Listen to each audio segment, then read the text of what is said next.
वंदे मातरम दोस्तों मैं अबू जहल। हकीकत में अबू जहल ये मेरा जो है रियल नेम नहीं है। मेरा हकीकत में जो नाम है वो अम्र इब्न हिशाम है।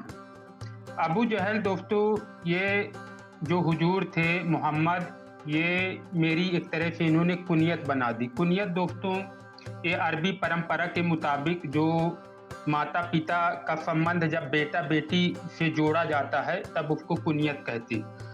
तो दोस्तों आगे हम अपने बारे में जो हमारी व्यथा है, दुख दर्द है, उसके बारे में हम बात करने से पहले थोड़ा हम बताएंगे कि हम कहाँ रहते थे, उसके मुतालिक में डिटेल के साथ हम बात करने जा रहे हैं। तो दोस्तों कुरैश कबीला जो अरब के जो आज का सऊदी अरब है, उस समय का जो सऊदी अरब का एक हिजाज क्षेत्र था, तो वहाँ एक मक्का में रहने वाली एक कुरैश कबीला और वहाँ जो काबा है बैतुल्ला, उसको कंट्रोल में रखने वाली ये कई घरानों का एक समूह था। जैसे कि बनु हाशिम हो गया जिससे हुजूर थे, बनु जुहरा हो गया जिससे रसूल की माँ अमीना थी, बनु मैया हो गया जिससे दूसरे खलीफा उमर बिन खत्ताब थे, बनु असद हो गया जिससे हजरत खदीजा थी, बनु खजरज हो गया। तो ये छोटे छोटे जो घराने थे, इन घरानों का जो सामूहिक तौर पे नाम है उसको कहा जाता है कुरैश कबीला। इन्हीं छोटे छोटे क्लैन को मिला के एक बड़ा ट्राइब बनता है जिसको अपन लोग कुरैश ट्राइब कहते हैं। तो दोस्तों क्या है कि ये मक्का का जो बैतुल्ला है काबा में, इन्हीं के आसपास से जितने भी छोटे मोटे कबीले थे जो कि कुरैश कबीले के अंतर्गत आते थे, तो ये इनका पूरा बैतुल्ला काबा पे इनका कंट्रोल था। तो क्या आसपास के लोग जो बैतुल्ला में हज के लिए उम्रा के लिए आते थे, क्योंकि ये इस्लाम के पहले से परंपराएं वहाँ पे थी, तो ये लोग वहाँ पे हाजी जो आते थे उम्रा के लिए आते थे, तो ये जो जितने छोटे छोटे ये घराने थे इनको काम बटा हुआ था। जैसे अगर मसलन के तौर पे रसूल के घराने की बात करें तो इनको पानी पिलाने के लिए और खाना खिलाने के लिए जो लोग आते हैं उनको ये काम सौंपा गया था, जिसको रिकाया और रिफादा और सिकाया बोलते हैं अरबी में। तो ये इसके अलावा इन लोगों का जो काम था तिजारत था। तो ये जो शाम मुल्क है वहाँ जाते थे, तो यहाँ से खजूर ले जाते थे, खजूर वहाँ बेचते, वहाँ से परफ्यूम ले आते, गंदुम गेहूं ले आते थे। तो ये लोग जो है जो कबीले थे, जैसे रसूल के चाचा अबू तालिब थे, तो वो मक्का के जो काबा है वहाँ के मुतवल्ली थे, मतलब सरपरस्त भी थे, मतलब एक तरह से मुखिया भी थे, और वो तिजारत भी किया करते थे।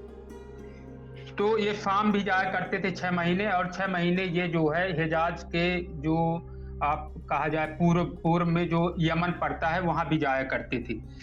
अब अगर ये मेरे जन्म के मुतालिक मैं बात करूं तो 570 में मेरी पैदाइश जो है अरबिया जजीरा नुमा, ये जो अरबियन पेनिनसुला है उसके हिजाज खित्ते में जो मक्का का कुरैश कबीला है, तो वहां जो बनु मखजूम एक कबीला है उस पे मेरी पैदाइश हुई। कुरैश कबीले के सभी घराने जो जितने भी लोग थे वो मुशरिक पगान थे। पगान का मतलब एक अरबी लफ्ज है, इसका मतलब होता है काफिर, मुशरिक, जो शिर्क करे, जो बुत परस्तिश करे, जो हिंदी में इसको आप बोलेंगे जो मूर्ति पूजक हो, इसको पगान बोलते हैं। तो इसलिए कुदरती तौर पर मेरा घराना भी मुशरिक पगान था, वो बुत परस्तिश करता था, मतलब बुतों की पूजा करता था। अब मैं अपने घराने बनु मखजूम जो है उसका मैं मुखिया, मतलब एक सरदार भी था।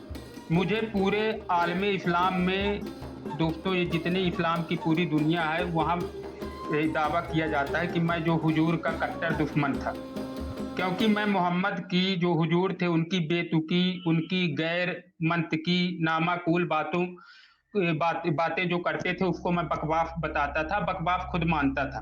मैं हमेशा इस बात पर डरा रहा कि मोहम्मद जो है, डरा क्या रहा, मुझे पूरी तरह यकीन था कि मोहम्मद जो है, ये हुजूर जो है जहनी तौर पे सही नहीं है। इसलिए अब ये हुजूर ने क्या किया, मुझे नीचा दिखाने के लिए ये अबू जहल कहने लगे। अबू जहल मतलब दोस्तों होता है कि जाहिलों का बाप। जहल को अगर अंग्रेजी में बोले इग्नोरेंस, हिंदी में बोले अज्ञानियों का बाप, मतलब इसको कुछ आता जाता नहीं, तो ये इसका मतलब था। जबकि आप अगर मेरे बारे में अगर आप चर्चा करेंगे, मैं खुद बता रहा हूं मेरे मुतालिक अगर इस्लामी तारीखों में जो जानकारी व मालूमात मिलती है वो बहुत ही निगेटिव मिलती है। मुझे मतलब एक खलनायक के तौर पे पेश किया गया।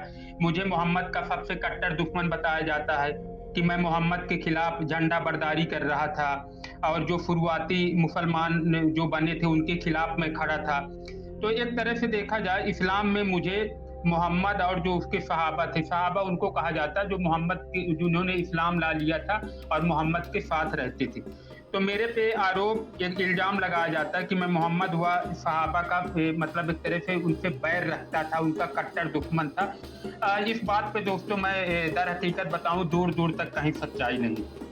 मेरी सच्ची बातों को जो हुजूर और उसके सहाबा थे दोस्तों बर्दाश्त नहीं कर पाते थे, क्योंकि मेरी बातों में तथ्य के साथ-साथ तर्क की गहरी धार रहती थी।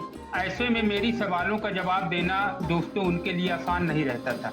लिहाजा हुजूर ने मेरी इज्जत पर हमला करते हुए मुझे नीचा दिखाने के लिए दोस्तों मोहम्मद ने मुझे अबू जहल बुलाकर मेरी शोहरत और मेरी इज्जत कम करने की कोशिश की।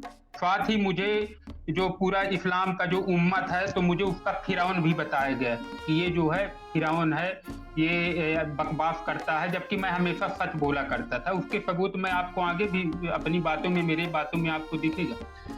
यहाँ तक हुजूर ने कहा कि वह लोग जो अबू जहल को अबू हक्म कहकर बुलाएंगे वो जहन्नुमी के साथ साथ बातिल पर है। यहाँ पे दोस्तों अबू हकम थोड़ा आप यहाँ पे इस लफ्ज पे आपको जो है गौर करना है। मेरा इतना रिस्पेक्ट था दोस्तों, मेरी इतनी अच्छी अंडरस्टैंडिंग थी कि लोग बाग मुझे अबू हकम कहते थे। अबू हकम मतलब मैं बुद्धि का बाप हूँ, मतलब मेरी समझदारी। इसको आप अगर आप कैसे इसको अंग्रेजी में अगर आप इसको बोलें तो फादर ऑफ गुड अंडरस्टैंडिंग आप मतलब एक समझदार जो समझदार इंसान है, मतलब मैं वैसे था, इसीलिए मुझको इतना रिस्पेक्ट दिया जाता था। लेकिन रसूल ने मेरे पे आरोप लगाया और बोला कि इसको कोई अबू हकम नहीं बोलेगा, इसको अबू जहल बोला जाए। अगर कोई बोलता तो अल्लाह उसको कभी नहीं माफ करेगा। मेरे बारे में लोगों में एक और गलतफहमी है जिसको मैं यहाँ अच्छा प्लेटफॉर्म है, मैं चाहूँगा कि उसको मैं वाज़े कर दूँ, क्लियर कर दूँ।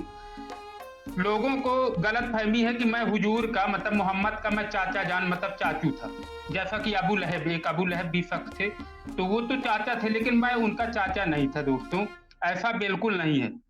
क्योंकि जो हुजूर थे वो कुरैश कबीले के बनु हाशिम घराने से थे, जबकि मैं दोस्तों कुरैश कबीले के बनु मखजूम घराने से ताल्लुक रखता था। तो मैं उनका चाचा नहीं था, मैं दौलतमंद भी था, काफी मैं दौलतमंद था। हालांकि मैं इस्लाम के दूसरे खलीफा जो उमर बिन अल खत्ताब थे, मैं उनका मामू जान था। मैं बहुत ही बहादुर था, ऐसा भी नहीं है कि मैं बहुत बहादुर था, शेरे दिल था। यही वजह है कि मुझे दोस्तों अफजुल अथलाफ भी कहा जाता था, क्योंकि मैं हुजूर व उसके सहाबा के जो उनके मनगढ़ंत बेतुकी बातें हैं उनको मैं वहीं पे खंडन कर देता था। साथ ही बेखौफ होकर उनसे मैं दोस्तों हर तरह से निपटने के लिए हमेशा तैयार रहता था। तो जैसा कि आपने देखा कि मैं एक निडर बेखौफ किस्म का शख्स था। आखिर कुरैशी कबीले जो थे तो शाम के लिए जब तिजारत के लिए जाते थे तो हुजूर जब हिजरत कर गए थे तो हुजूर क्या करते थे, अपने सहाबा को भिजवा कर हमारे जो कुरैशी कबीले थे, मैं जाया करता था शाम तिजारत के लिए, शाम आज का सीरिया। तो मैं वहाँ जब तिजारत के लिए जाया करता था तो हुजूर अपने सहाबा को भिजवा के मेरा माल लूट लिया करते थे। तो फिर इसके बाद दोस्तों हमसे भी बर्दाश्त नहीं हुआ, तो फिर मैंने डेली ये माल जब भी मेरा कारवा जाता था तो ये जब मैं वहाँ से शाम से लौटते वक्त माल लेके आता था तो हुजूर सहाबा मेरा माल लूटते थे। तो फिर आखिर मैं भी एक बार क्या किया कि मैं एक गजवा बदर हुआ तो मैंने उस पे उसकी रहनुमाई की। मैं आगे था, मैं आमिर था, उसका कमांडर था। तो दोस्तों इन लोगों ने मुझे घेर के मार दिया। मारने वालों में एक मुआद बिन अफरा था, ये बुरी तरह पहले मुझे घायल किया। तो हालांकि मेरे पे 3-4 लोग टूट पड़े थे, पहले मुझे घायल किया गया, फिर इसके बाद अब्दुल्ला बिन मसूद जो है मेरा गला दिया।